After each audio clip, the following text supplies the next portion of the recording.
Good evening, Gearheads. Welcome to your Sunday night with Speed City. This is Jon Massengale, joined by Jonathan Green. Aloha. Here in the booth in Austin, and we're joined by Bob Varsha from Atlanta. Bob, how are you, buddy? Boys and girls. I'm doing great, thanks. We finally got some sunshine here in Atlanta. Another big weekend of racing on the tube. Oh, yeah. August will soon be over, and I get back on the road. Oh man, well, we did have a big day on the tube. Well, I just got through watching Indycar. Jonathan, you watched it too. Bob, did you get to catch Indycar? Just a little bit of it. Well, I had my wife and I are having some work done here at home, and believe it or not, I had to go pick up a contractor. I mean, obviously Indy. Well, yeah, let me run down what we got on the show. We got we're going to talk IndyCar in the first segment because there's lots to talk about there. Yep. And in the second segment, we're going to talk the Lone Star Le Mans coming to Austin. And to help us, we've got A world champ. We've got an amazing gentleman driver. Ben Keating is going to join us here in a few minutes. I would not describe him as a gentleman. Oh, dude. Well, he didn't start racing until 2006 or 7. He's a businessman extraordinaire, by the way. Well, yeah, but anybody who drives alongside Juncadella is far more than. Well, you're right, but there's a reason that he got Gentleman Driver of the Year a year or two ago. So Ben's going to talk through the Lone Star Le Mans with us because he's going to be racing in the Lone Star Le Mans. And then we have Titus Sherlock. We have a young driver from Texas. He's third in the FR Americas Championship.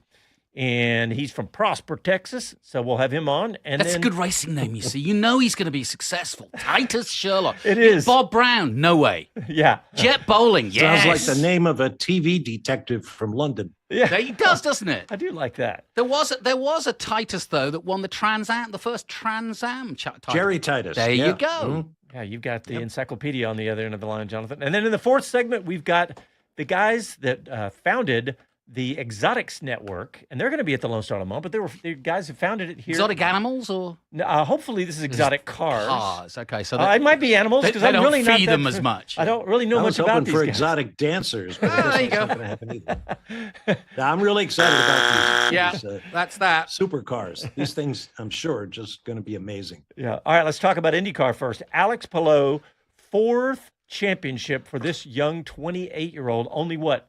About 100 starts, and he's got 4 championships. I think that's the underlying thing. He's still so young. I mean, he's up there with Dixon. I mean, 4 titles. I mean, think about what he There's could only achieve. 2 people with more. Yeah, Scott AJ Dixon Foyt and AJ Dixon. Foyt. That's right. It's incredible.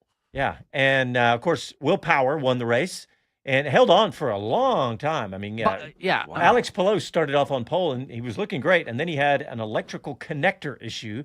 Dropped out. His car just died on track, and they had to literally push him into his pit box and then repair it, but he was way down. Will Buxton did the inevitable commentary line of "Captain, my captain, how could you leave me out?" Because basically he's not got contract for next year with Penske, and some are saying it might be good night, but I don't know. That win will have helped. Oh, yeah. Talking about willpower? Yeah. Did he save his career? Yeah. Good, yeah. Good night, as Might in be. retire or just just leave? not be with Well, Penske. Yeah, okay. You just don't have a ride. Yeah. Yeah. There's so much talent now in Indy that, and Ganassi's got it right. Andretti are getting better and better. So Penske are just looking for a shuffle. So this win Yeah. by Chip Ganassi with Will Power is the championship with Penske. Alex Palou, Yes. who races Chip for Chip Ganassi. Ganassi. Yes. Sorry, gives them their 17th championship, tying them with Penske. Ooh, that's good. That is good. All things considered, And you right know now. that was one of Yeah. the Chipster's big goals was Oh, to yeah. get even with Roger. Yeah, and And now with Penske kind of, shaking it up a little bit as a company, given his holdings, Fox now buying into the Penske Entertainment Company. third of it, yeah. Yeah, times are changing at Penske, but for the right reasons. They got rid of their top management because of all the sort of shenanigans that were happening at the 500 and before that. Cindric going and several others, and I think it's a new era for Penske. Yeah, and by the way, this All they need was the last. If they is a had new not car. won, had they not won today, I mean, this could have been the continuation of a winless season, which hasn't happened since 1999 for Penske. Wow. So this was a big monkey off the back today with a win. Yeah. But it's a great race, man. I watched pretty closely all of it as I was prepping for the show. I was watching my man Van Gisbergen. Yeah. Again, 4th road win. Yeah. And interestingly, in the commentator said something that I'm hoping people are noticing. He isn't just a road race expert like, Yeah. He's a bit more like Carl Larson because he's coming on the ovals. He's now top 10 competitive. And So is he in the line for Will Power's seat in IndyCar? yeah, it wouldn't surprise me. He won I commentated him winning the New Zealand Grand Prix up against a whole bunch of single-seater guys. So he's capable in anything. I've seen him rally. Speaking of the series you do around the world, was Alex Palou, did he come through any of the series that you did? He didn't come to New Zealand, no. But did he do Macau? That he did, yes. Okay. Yeah. Were you there doing that then? Yeah. Okay. Yeah. No, we knew of him, and in fact, he was, pretty much on the sort of straight and narrow to Formula One back in the day. Yeah, he was a reserve driver for McLaren in 23, I believe. Yeah, but even before that, he was, an up and coming superstar of Open the future. wheel. Yeah. Yep. Hard to believe just a few short seasons ago, Palou and Chip Ganassi couldn't get far enough apart fast enough. Yeah. It was just such a caustic situation. And then, hey, 1 little, 2 little, 3 little championships makes up for a lot of problems. Yeah, helps a lot. Yeah, no doubt. But what do you think about, by the way, did you see Connor Daly? And let me think, who did he come together with? Because they had a pretty little, nasty little get together. And I think that, in fact, let me look and see. At the beginning of the race. Yeah, do you remember who it was? Here it is. No, that's not it. Santino Ferrucci went out early, but he had the wall. Yeah, he had a huge crash. He came around that corner and he stayed in it, trying to. Yeah, it was weird. Yeah, nobody else involved. Yeah, but Connor Daly and I'm drawing. Doesn't matter. Anyway, Daly, he kind of lost his head a little bit. I think a little red mist because he tried to come back. And it was Rasmussen. That's who it was. Rasmussen. Okay. And he tried to come back and get his revenge by getting the place back because Rasmussen put him off track. And then they came together in another corner, and Daly hit the wall going fast, like 140. And so was Ferrucci's. Yeah. I was pleased to hear Connor talking about next year, saying that the sponsors he's got this year want to carry on. He wants to carry on. And he wants to carry on with Juncos Hollinger. And, of course, as we know, Dave O'Neill running that team. This has been a big season for Juncos. They've got a young guy in Steve Ray Robb who, is still finding his way. Connor Daly obviously hasn't really had a full season forever in Indy, and it's turned out to be a very good season. Led the 500, looked good. If you want to follow a really interesting follow in IndyCar from a business team owner perspective, follow Dave O'Neill on LinkedIn. Okay. Because he's doing a lot of content there. Like they put out a video after that big fire that the Stingray's car had out on the side of the highway after they left the race. And he talked all about how the teams came together, how the team came together, and how the other teams helped them. But he's prolific on LinkedIn about this. It's a really fascinating follow for team principals. You don't see them out on Twitter or Instagram. Not when they've got a job. LinkedIn is very much a business-to-business kind of looking for jobs. That's what LinkedIn is for? I thought it was for cat videos. No, well, you can put cat videos up there, and I'm sure you'll get offers to look after people's cats. But sad but true. It's true. Hey, while we're talking about guys named Connor, have you been following the career of Connor Zilic? Yes, in NASCAR Xfinity. Yeah, well, he's been in Trans Am for the last 3 years, so I've been following him closely. Yeah, he wins in just about everything he drives. Yeah. And yesterday he kind of put a bow on except for gymnastics. He's not going to be a gymnast. Jumping off cars. He's no Edwards. Well, yes, that was somewhat very embarrassing. He was actually a world kart champion, Bob, back in the day. Yeah. Well, when you put down a guy like Shane Van Gisbergen in that Xfinity car, you're doing something. Yeah. So this kid's really got a future. He held off Shane completely in the Sonoma race in Xfinity, which is, like you say, very impressive. Yeah, Connor Zilic, if you haven't got that dialed in, not being funny, but somebody said he's young enough to even go to Formula One if he wanted to. Yeah.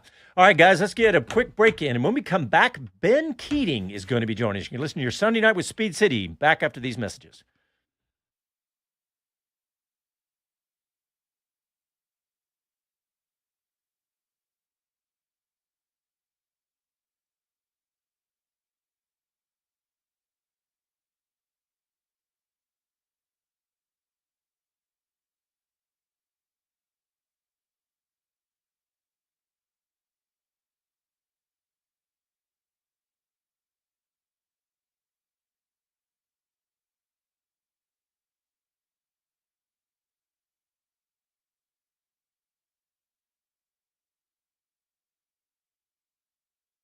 And you're in Houston, right? I am. Yes. Okay. I'm in Victoria, 2 hours south of Houston. Okay, yeah, that's right. I knew you were in. When I said it, I was like, I knew you were outside of Houston somewhere, but we're almost as close to Houston as Victoria is. So yeah, that didn't. I got that wrong. Isn't 2 hours south of Houston somewhere in the Gulf of America? Okay, southwest maybe. That was fair. So yes, we're 2 hours from Houston, 2 hours from Austin, and 2 hours from San Antonio. Oh, wow. Perfect. All right, we're coming back out of the break, guys. Here we go.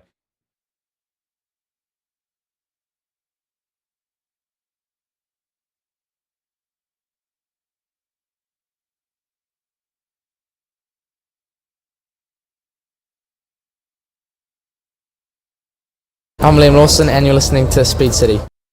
Welcome back to the fastest hour in radio, Speed City. All right, welcome back to Speed City. Jon Massengale, Jonathan Green, and Bob Varsha here live in Austin, Texas. And actually, Bob's in Atlanta.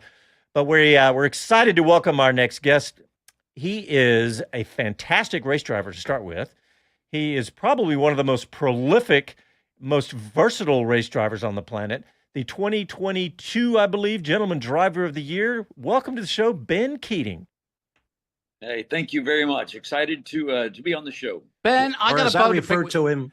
Go ahead. Superman. Superman, yeah. Ben, I got a bone to pick with you. You are Superman, but you told me on this very radio show several years ago, I'm retiring, I'm done with all this, I can't be traveling around the world, and you're now second in the championship. Is it second or third? That's also fair.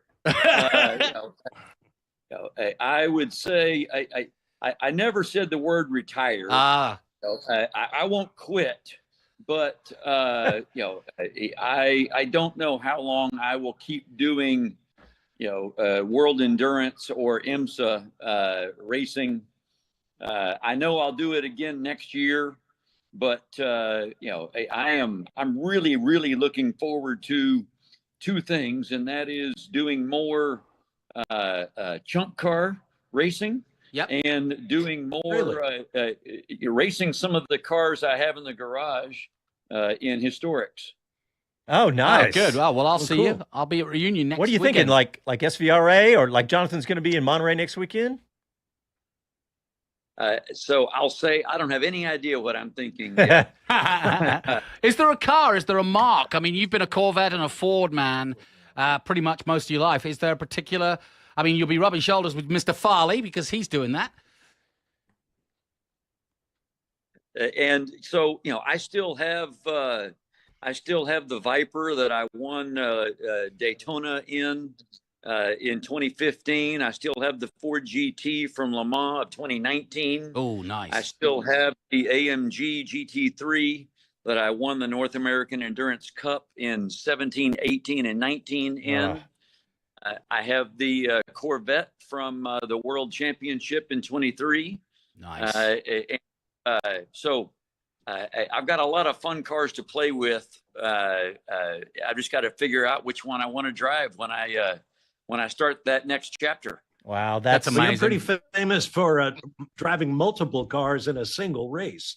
So you could probably work it out like a jigsaw puzzle. I'll drive this there, and then I'll get into this and stay in the same way. I mean, you're not a young guy. You're younger than I am. But if you don't mind, I'll say that you're 53. What is there? For another 7 days, I'm 53. Okay. Those all matter. With all that you've achieved, what is that there's still out there except maybe a chump car trophy? Those are pretty fine, I must admit. Yeah. But I'll be racing in the 24 hours of VIR chump car this coming weekend. Okay. In what? In a 1997 Acura Integra, 175 horsepower front wheel drive go-kart, basically. Yeah. Who are you sharing with? I am. It's the most fun per dollar of anything I do. And I'm sharing it with my friends. I've invited friends who are racing enthusiasts. Many of them have only done, iRacing or sim racing. that some of them have never been on a track, and it's fun to give them that experience. Oh, no kidding! Wow, that's awesome. For those of you who aren't familiar with Chump Car, it's a fun series. I've called some of their races. They're all late model vehicles. None of them terribly high powered, but they have a standard vehicle. And if you improve your car, you get penalized. And if you have a car that's not as good as the model car, then you get extra incentives. So you can have a bazillion different cars on track, all of them, out there wallowing around. And if you bring, you can bring you could bring your GT40 out there and drive that around, but you're going to start 200 laps down. That's right. So it's a lot of fun. It really is. It's heavily, this is the ultimate BOP. Yeah, sounds like it. Right. So you bring a POS and they judge you accordingly. This will be my eighth time in a row to run this race. And we're hoping to finish the race for the first time ever. Oh, wow. How close have you come? Yeah, How close have you come before? Out there. So I used to have two identical 97 Acura Integras. And what we used to do, or what we've done in the past, has been to we'd start both cars, and then while we're working on one in the garage, we're racing the other one. So, and we kind of go forth. We finished the race in one car one time. But, it's something like, I don't know, 60, 70, 80 laps down. That's a lot of laps down. A lot of laps. So what you're out there for fun, as long as you had fun. Yeah. It's fun. It's the most fun racing that I do. So I love the fact. So let me just get this straight for our audience. You're going to be at Virginia, Chump Car in it, before you get to the glitz and glamour the following weekend at the greatest circuit of them all, the Circuit of the Americas, in a world championship fight with two absolute gunslingers as your teammates in a Corvette. Is that right? That's true. That's exactly right. I'll tell you what, tell us about that, because obviously we're getting excited. We're getting, revved up for Lone Star Le Mans. You did it last year. You came in lastminute.com in a Ford. What about this year? So, I decided this year to go back to full time. I'm doing a full season in the World Endurance Championship in the Corvette. And it's really nice as an American driver to be racing an American car. And it's, as a car dealer, it's really nice to be racing something I sell. And the only race the World Endurance Championship has in all of North America happens to be in Austin. And so I'm super excited to be racing in my backyard in a car that I sell, and, having all the support of friends and family and everybody that's going to come out to join the race. We're currently running third. Sorry, I said second. Championship. And, I hate to say we made a mistake. It's not a mistake, but we won the first race. And BOP. Right. The 10 hours of Qatar. Here's 100 pounds. We won the first race, and you get reward weight or success ballast. And for the next 3 races in a row, we didn't really have a chance to do well. And so I'm excited to be in Austin at COTA in this Corvette in front of the hometown crowd without the success ballast. And so we're kind of we're taking the training wheels off of this Corvette and expecting big things. Going to lay on the hospitality, because I know 3 guys who are going to be doing the track PA, and they're going to need a lot of support out there.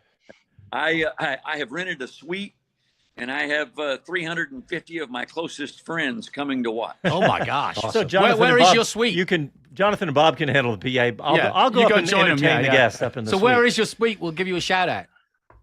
Yeah, it's right over the pits. Right. Well, if they right don't over play their bar tab, come and join us in the commentary. You're always welcome. I would love to come. Well, Ben, this is such a to me, it's one of my favorite events at COTA Sure. because it's not the insanity that is Formula One. Yes, that's a bucket list thing, but so could the Lone Star Le Mans be to a lot of people. They don't even realize it. A lot of people. You got 13 manufacturers across all the two different classes. You got the hypercars that are hybrids and all this, and then you got all these sports cars, including Corvette and Mustang and on and on and on, Porsche and Lamborghini, Ferrari, and all on and on. But it's an amazing event. And last year we had a really good turnout, and I'm expecting the same this year too. But it's a great event, isn't it? It's really, really good. And I really like, I left World Endurance because I didn't want to race in the GT3 car. But I love the format. Lots of things have changed in the last 2 years. So now all the hypercar, those are the manufacturer classes. Those are all pro drivers, all manufacturer. In the GT class, those are all Pro-Am. So those are all bronze, silver, and pro driver lineups. And you only have 2 cars from each manufacturer. And it makes it really, really competitive. But they've added torque axles to the axles of all the cars. The torque sensors. Yes, thank you. Right. They're able to get the BOP, the performance down so much better than they ever could before, which makes it way more competitive. Everybody's close, and it makes for really great racing. I read about those last year, I think, and or maybe it was just early this year. But that's a great idea because BOP can be so controversial. But when you have it that way, it's like, okay, here's the science behind it, right? We know this is accurate now. Yeah, I mean it's never not going to be controversial. It's right. That's true. Especially if you get a bunch of competitive racers out there who all know each other, But I will say that I feel like it's closer than it's ever been, which is all you really can ask for. You're spending so much energy and time and money to be out there and racing these cars. All I want is an opportunity to be able to do well. And that's what this gives you, and it's really enjoyable. And you're one of my favorites, I have to admit. And I will never forget Sebring a million years ago, watching you stand by the trackside as your Viper burned to the ground, a handful of laps into the 12 hours. 11 years ago, that I still have that picture blown up in my office. That was an exciting time. Yes, it was. And expensive, I'm sure. But you've had so much success as what most folks would refer to as a gentleman driver. Do you get approached often by other drivers who, want to know what the secret is to being successful as a guy who is not a platinum or gold or what have you? Yes, I do. I get approached by a lot of people about that, and my first response is, unfortunately, it's outrageously expensive to be out there, and so the first thing you need to do is go figure out how you're going to make a ton of money. Yeah, Ben, my wife says, Ben, why do you need another dealership? You don't need any more. That's right. And my response is, honey, that looks like a car dealership, but that's a racing program. That's right. That's exactly what it is. Speaking of your dealerships and Corvettes, I just couldn't help myself, and I jumped out and jumped on your Keating Conroe Chevrolet, and jumped on there and checked how many Corvettes you had in stock, and I saw 7 of them, and I saw some sweet deals, Ben. You got some good prices on the website right now. Yeah, it's been really fun because, through the racing avenues, I get a much better relationship with the manufacturer. Obviously, they're at every race. And so it creates a really nice environment where I can have a better relationship with the OEM or with the manufacturer when it comes to Corvette type issues. But then it also helps me create great relationships with the customers who come out to the races. I'll go do Q&As at the car corrals and that kind of stuff. And, I was the #1 volume Viper retailer in the world. I remember. for 7 years back when I was racing Viper, but I was a Viper racer before I was a Viper retailer. And I really did that through the relationships I made at the track. And so I've proven that you can, win on Sunday and sell on Monday, if you will. There you go. Do you get a lot of requests for yellow Corvettes? Right now I get a lot of requests for ZR1s. Yeah. You do. Yeah. Not yet, right? When are those coming out, Ben? So the ZR1 is out. The ZR1X. Oh, not. That's what I'm thinking. Yeah. That's the one that just lapped the Nürburgring at some ungodly time. Yeah. 649 or something like that. I saw a couple of Z06s on your website though, ready to buy. That's right. One of those, again, one of those was a customer I sold at the track, and nice. When it came time to pick it up, he was not able to do that. So it's available now. Nice. So safe to say your exploits, your work with the manufacturers gives you leverage that you can apply to your business. Absolutely. And same way with Farley. Farley is a racer. Yeah. And Jim Farley at Ford. Yeah. Great relationship with Jim Farley, CEO of Ford. And all of those relationships have come from the racetrack. Yeah.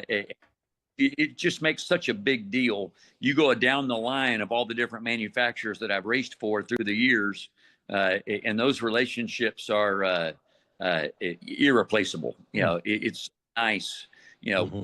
When the president of Mercedes-Benz is sitting on your box listening to your race, it goes not bad, is it? away. Yeah. Well, when did you start, Ben? I started, club racing. My first club race ever was 2007. And so I was 36 years old. And I kind of grew up heavily from there. But in 2014, when Grand Am and American Le Mans Series combined into the Sports Car Championship, that's when I made the move to full-time, endurance sports car racing. Hey Ben, were you an athlete or anything? You have obviously have a lot of natural talent. Were you an athlete or anything before racing? I'll say no. I'll say that I'm ultra competitive, but all the sports that I went into, I was not able to do well because I'm a relatively small guy. And, I'm short, I'm slow, and it was so exciting to find a sport where being a small guy was an advantage.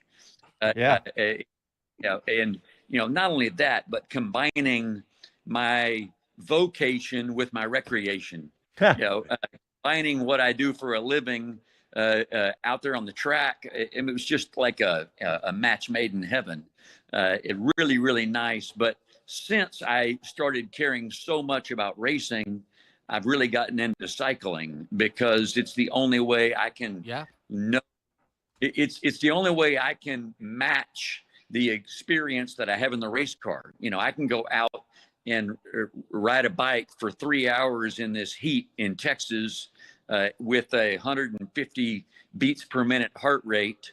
And it's about the same as the temperature in the car and my heart rate in the car. And I can know how my body reacts to a 3-hour stint in the car. That's good. That's a good way to train it. Well, I believe that. Well, guys, we are out of time with Ben Keating. Ben, thank you so much. We'll see you in a few weeks. Yeah, we'll see you in a few weeks at the Lone Star Mall. We can't tell you how much we appreciate you coming on, Ben. Thank you. Yep. Come on out. All right. All right, back after these messages.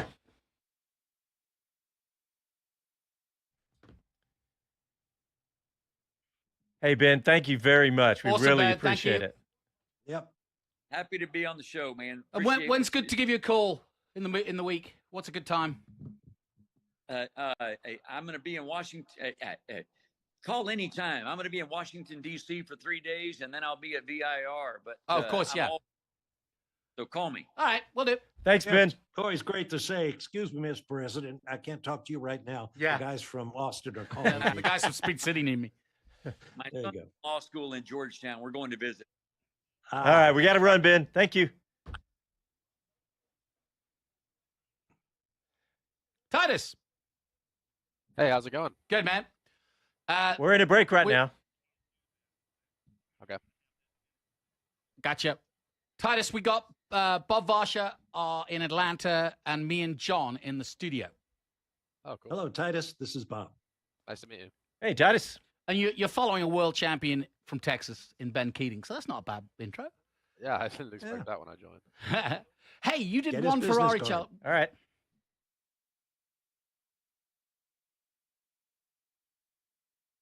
Hi, this is Max Verstappen, and you're listening to Speed City.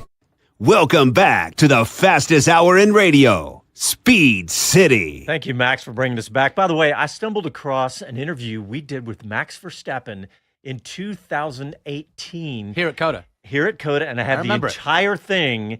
And I have a great photo sitting across from Max, holding the microphone. He just started with Red Bull. I know, and we're gonna cue that up somehow. But all right, Jonathan, why don't you introduce our next guest? Well, you mentioned a sim racer. I got one with me. Well, when I say that, that's his part time. This is Titus Sherlock from Prosper, Texas. I've known him very well. He's in the FR, the Formula Regional Americas Championship. We had one of his old teammates and a good friend of his, Jet Bowling, on the show, and we just wanted to get you to know about these young Texans coming up in single seaters. So Titus Sherlock, third in the championship at the moment, at the halfway point or just over. So definitely in with a shout of the title as he was last year, and just coming off a fairly good weekend, but he swept the place at Road America a couple of rounds ago, and that's what put him back into contention. He had led the championship, but it's been an up and down championship for all of them. Titus, welcome to the show. Did that explain what you're up to? It did, yeah. Thank you for having me and for the flattering introduction. But yeah, you got that's all correct. Everything you said. How do you feel? I mean, you're equal points now with Jet. You guys are mates, but you're good rivals too. But there's a couple of others in Ribeiro and Ambiado that you got to beat. Can you do it? Yeah, it's certainly not impossible. We still got 3 rounds left. Still in with a shot for sure. I've got some good tracks coming up that I've done well at in the past too. So it's definitely all still to play for. Well, guys, just and you don't know. What happens, Go ahead, Titus? Bob. Well, you've always got to be looking down the road as a racing driver, and I'm sure you know that. What comes after this FR season?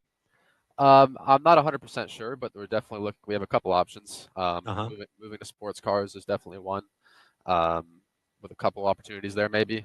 If I stay in single seaters, I think the only real option for me would be Indy next for moving up. I don't really plan on doing USF again, so that would be the 2 options for me for next year. And you've got a contact with the sports car world. We just had Ben Keating on, who I'm sure you know well. But you've been connected with Ferrari Challenge because your uncle races in that.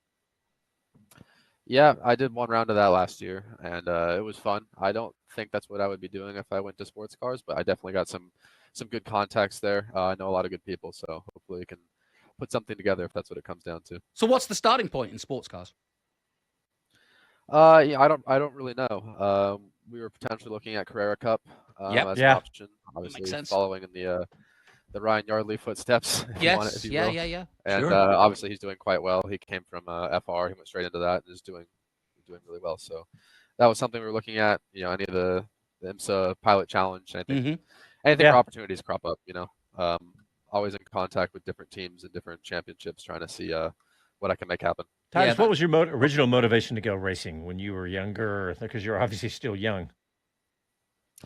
Yeah, I talked to Jonathan about this before. Like the big thing that really got me into it was going to the F1 race at Coda when I was younger. But before that, actually, I think a big thing was actually the Cars movie, the Pixar one, when I was little. I watched that pretty Seriously, much. wow. Yeah, I watched that pretty much on repeat when I was like 2 years old. Didn't you do some dirt racing in California when you started?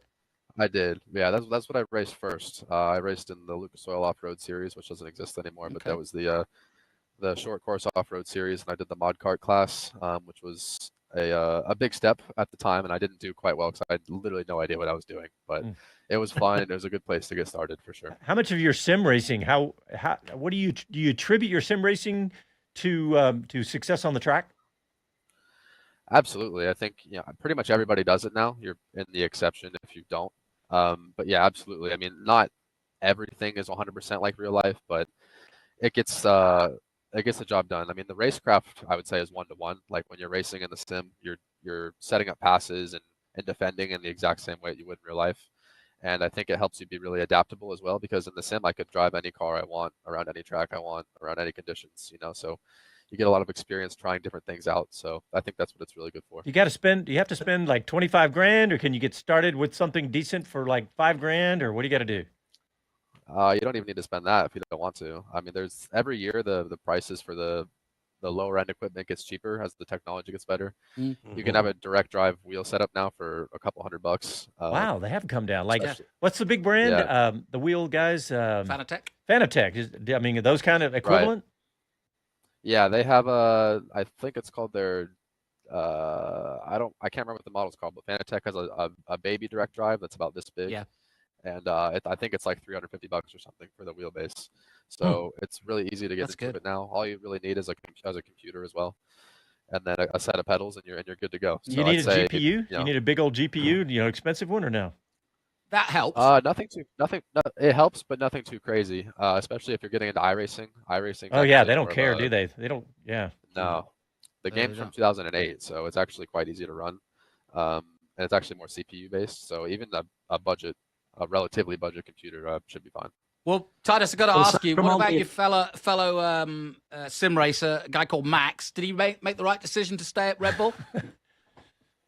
I mean, we'll see. It'll be new cars, right? So we don't really know who's going to be fast next year. Obviously, it seems like Red Bull is probably a little bit behind Mercedes now this year, but they're still quite close, and obviously it'll be new cars. So I'd say it's probably the safe decision for sure. Go ahead, Bob. You've talked about all these this sim racing that you've done, and how early on you didn't know what you were doing. Have you had coaching along the way? Where have you gained expertise as well as experience? Yeah, I mean, I had a lot of coaching earlier on when I was in karting. That's a big part of it, learning from people who are more experienced than you. And then throughout my first years in single seaters, actually Ryan Yardley was my coach in that first year in USF Juniors. And you always pull a lot of experience from those guys that have been through it before, and they help you not only with the driving side but the mental side as well, and what you should be doing off track as well. So it's just about being around people who have done it before, and kind of gaining from their experience as well and using it to your benefit. Yep. So coming up, what are your? I mean, obviously you want to win the championship, but these tracks, you said they play to your strengths. Why is that? Just because I've done well there in the past. Next we go to Canadian Tire, motorsport, which I was quite good at last year. So that should be fun. VIR as well, I've done as well. And Barber, I think, should be relatively equal for everyone because it wasn't on the calendar last year. So it should be kind of a fresh start for everyone. So yeah, I mean, I think I've always done well at new tracks as well. So I have been there. I have been to Barber, but it's been a while. So yeah, I think I have every chance of winning, and hopefully we can end the season strongly. We're quite far back in the points now, so I kind of need some misfortune for others as well if I want to win the championship. So hopefully that comes my way, and but all we can focus on is just doing our best. And I know, especially at places like motorsport, where the racing might not be too crazy because of the dirty air and stuff. If I can put together a good qualifying lap, the rest of the weekend, I just need to be able to put it together and do another sweep would be nice. Well, Titus, we'd love to get young drivers on the show, especially young Texans. And give us some social, and maybe a Ben Keating is listening in and wants to sponsor you. Yeah, absolutely. It's at Titus_Sherlock on all the platforms, Instagram, Twitter, Facebook, all of that. That's where I'm most active, especially on Instagram. All right. Well, Titus Sherlock, thank you for coming on, and everybody take a follow him up, and follow his career. Titus, see you at Motorsport. Thanks, buddy. Yeah, appreciate it. Thank you. All right. You're listening to Sunday Night with Speed City. We have a great guest coming up after this, so stick with us. Back after these messages. Andy P. is on the line. He says, "Evening, guys. As much fun as it was like to say that Alex versus Pato was a championship fight, Pato was just too good all season. Heck of a run. Yeah, too bad about the bad luck, too, for Pato. Connor Daly versus Christian Rasmussen. Yeah, I should have checked you two. I was trying to come up with Christian Rasmussen's name. All right, we got our next guest in the YouTube. Guys, we are still live on YouTube. We're in a break on the radio, but we're live on YouTube. Welcome to Speed City. Hello, hello. Thank you. How's it going? Where are you guys? We're at Sonoma Raceway right now. Oh, okay, cool. Very nice. A little California weather. There you go. There you go. Nice shot there. Event tomorrow. Yes, sir. All right. Well, we're going to get How you y'all guys. doing? We're doing great. Say you guys are way too young to be having this much fun. Says the cranky old man. Yeah, right. Well, I'm not in Sonoma. we're gonna get you on the radio here in just a second. We'll get the full lowdown. So, are we ready, Casey? Sir, thank you very much.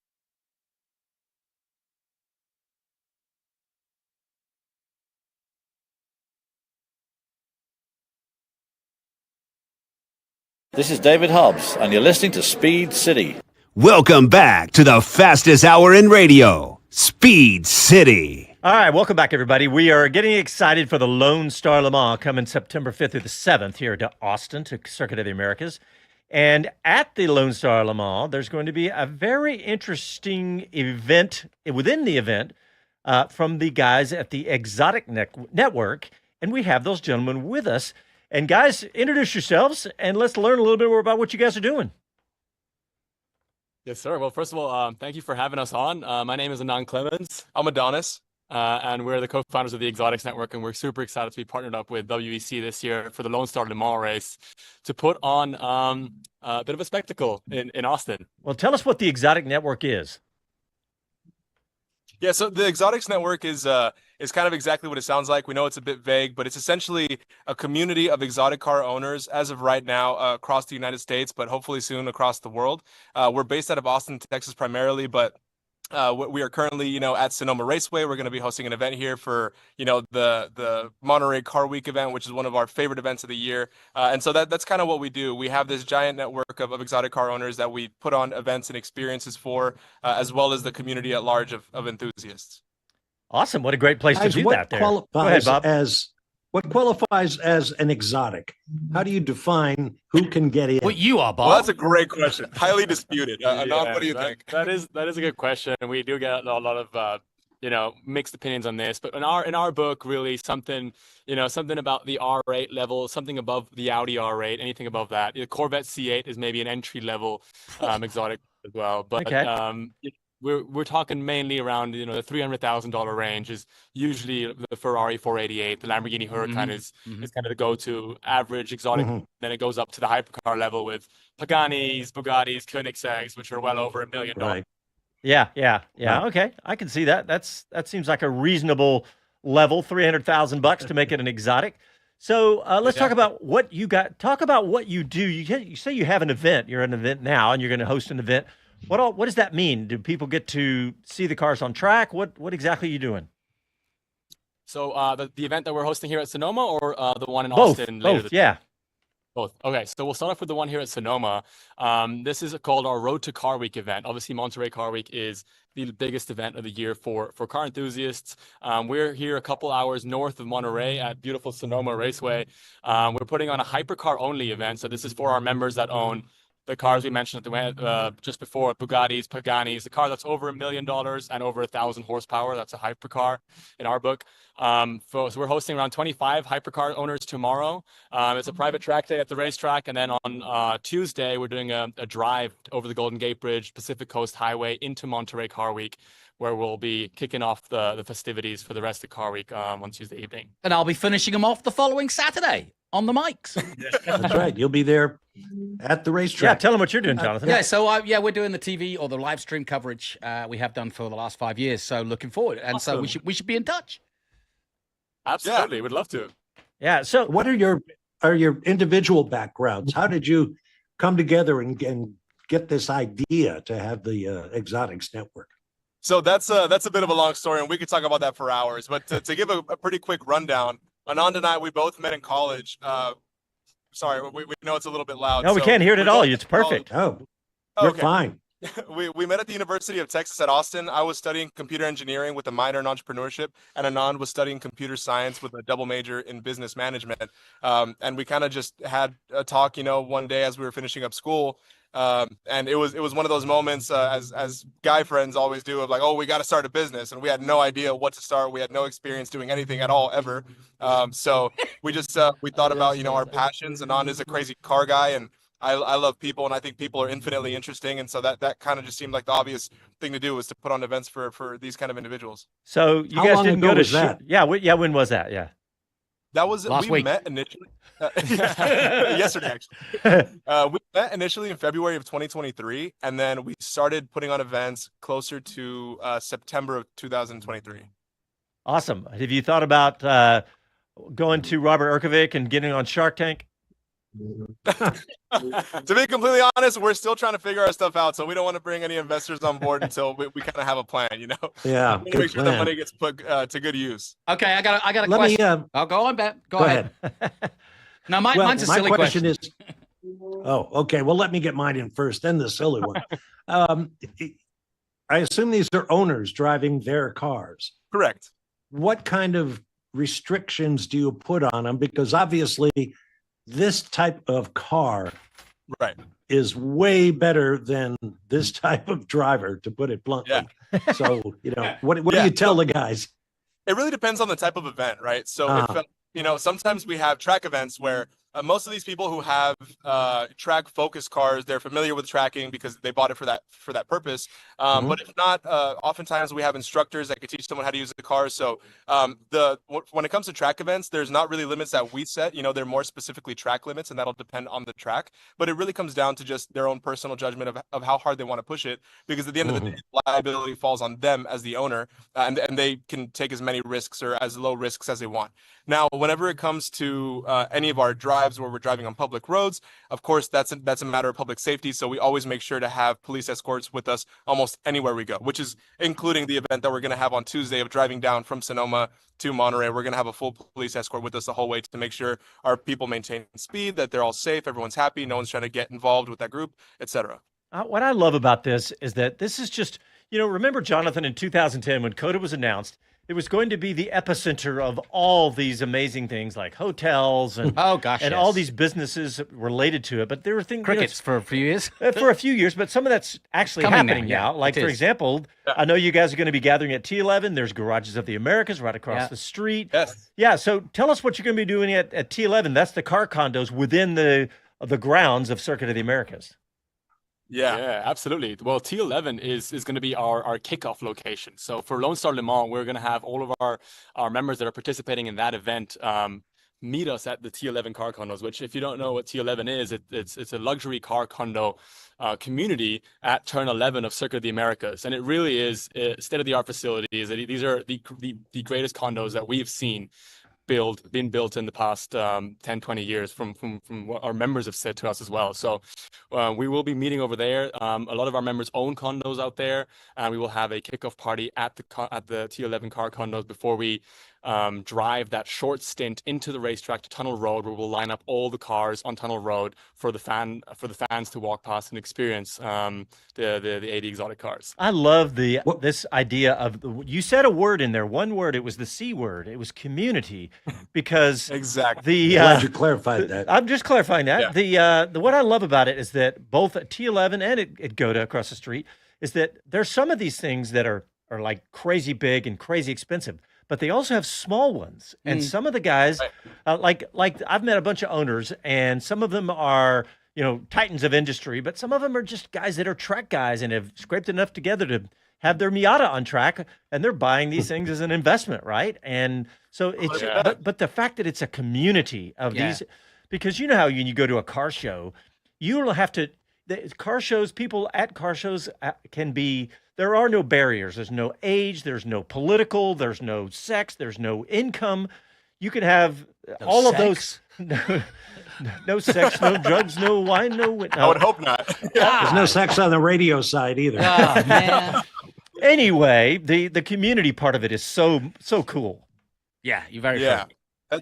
That's definitely one of the, going back a little bit to why we did this and how the Exotics Network came to be, was that we realized specifically that in Austin, there was a bunch of kind of like little groups and cliques of friends who maybe owned, a couple Lamborghinis or something, but there was no unified community. There was no sense of togetherness within the city or within the region in general, really.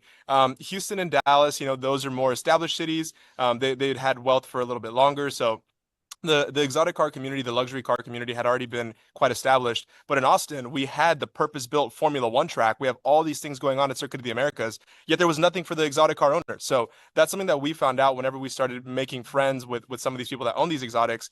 And as we put on some events in the beginning, as all things, it was extremely small, extremely rudimentary, but people just kept asking us, when's the next one? And then we realized, oh crap, we don't have a next one. And then we just to plan one. So back then there was no calendar. It was always kind of just figuring an event out and putting it together in a couple of weeks. And now we're planning months in advance, even planning years into the future.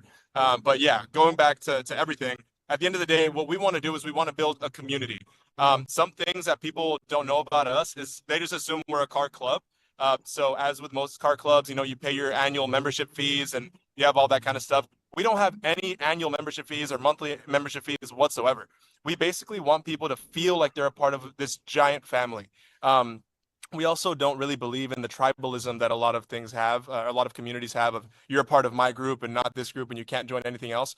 We really firmly believe that we want everyone to be together. So we kind of see the Exotics Network as a sort of umbrella that brings all the different groups together. So you don't have to own an exotic to be a part of this community.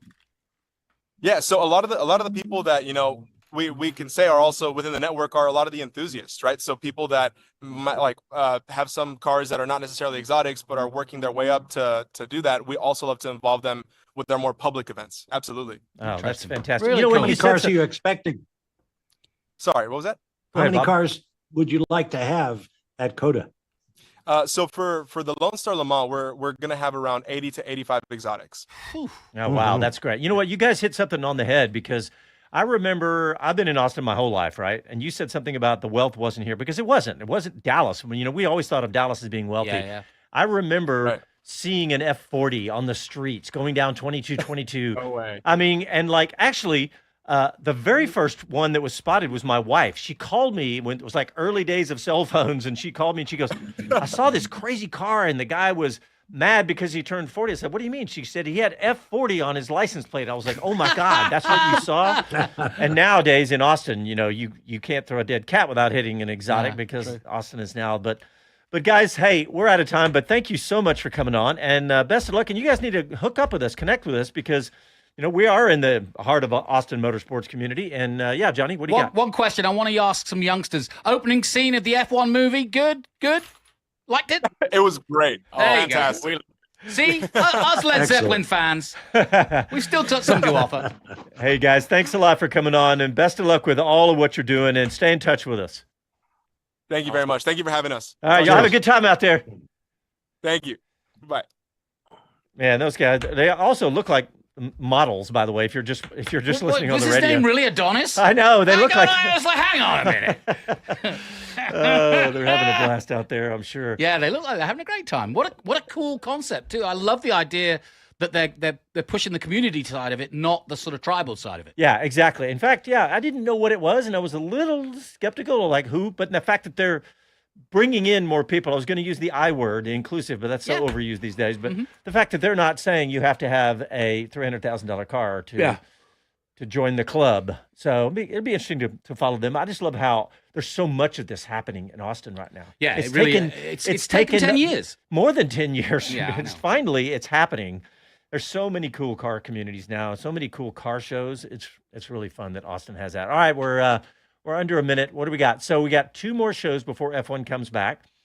We're going to have a really cool interview with Liam Lawson next weekend. You can also hear that same interview on Wednesday with Chris and I on the Wheel to Wheel show. Another shameless plug. We've been talking about Monterey, but tune in, because you've got some really interesting guys. Yeah, YouTube. It'll be on YouTube on the Monterey reunion site, Rolex Monterey reunion. And Jensen Button's going to be racing a Fangio car that he now owns. So 2 world champions have owned it. Zach Brown will be racing. There's some cool cats. Yeah.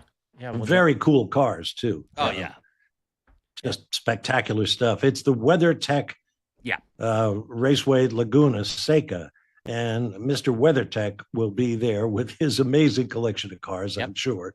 Yeah, it'll be big stuff. And the theme this year is Formula One at 75. So they're celebrating. There'll be lots of Formula One car machinery out there. All right, we got to go, guys. We're out of time. Thanks, everybody. And we'll talk to you next week. Happy trails.